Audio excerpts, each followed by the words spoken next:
কাঞ্চনজংঘা চিনেমাৰ ডাইলগ লৈ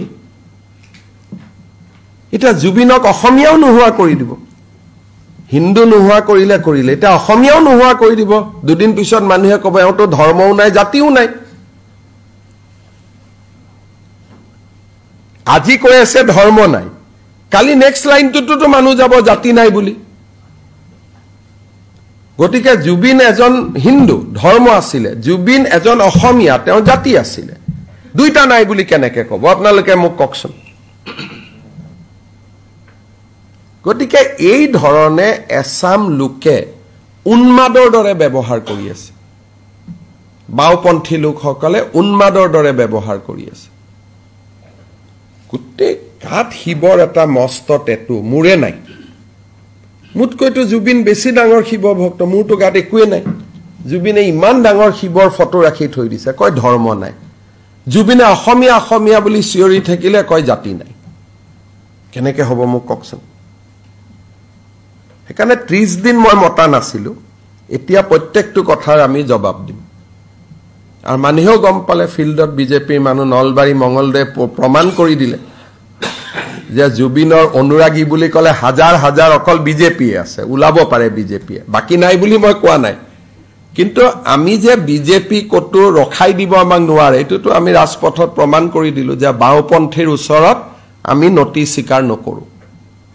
আৰু এইবিলাক ভাল মানুহে কৰি থকা নাই সব বাওপন্থী বিলাকে স্যার কোন আপুনি যিখিনি বাওপন্থী মানে নামবিলাক ভাল হয় মইতো স্পষ্টই মই কৈ থাকো এজনে এতিয়া আপোনালোকক স্পষ্ট কলে এটা দুখ পাব দেৱালীত বম ফুটুতে কষ্ট পালে কালি প্ৰেছ ক্লাবত সবে ধৰি বম ফুটাই দিলে আপোনালোকক ডাইৰেক্ট কলে আপোনালোকে বেয়া পাই যায় দাদা সিএমএ মাতি আনি আমাকে বেয়া কৈ কয় হয় নহয়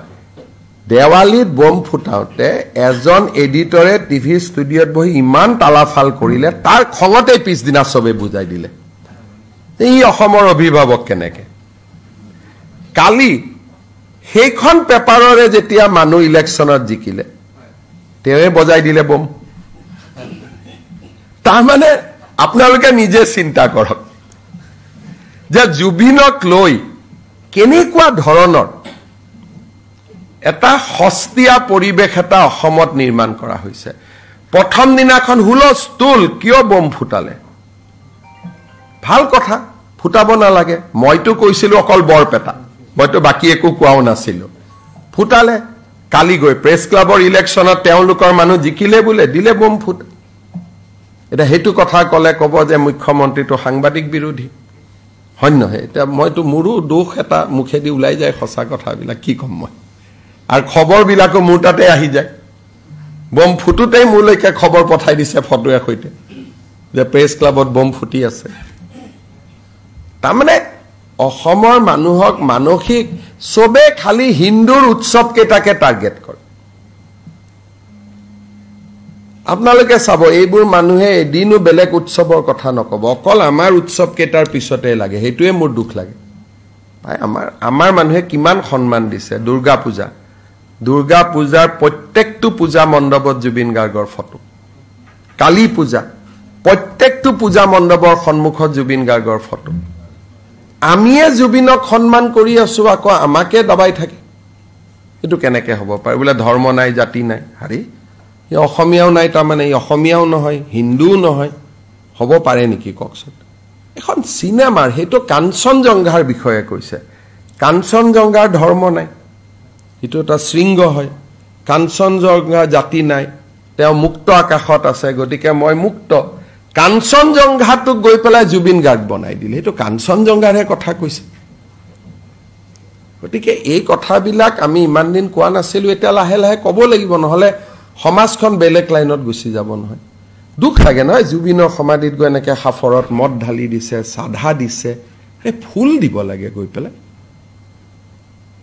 তানে 50 বছৰ পিছতো তাত যদি পৰম্পৰা হৈ যায় এটো যে সমাধিত এইটো সমাধিত আহিলে সাধাই দিব লাগে এইটো সমাধিত আহিলে মদে দিব লাগে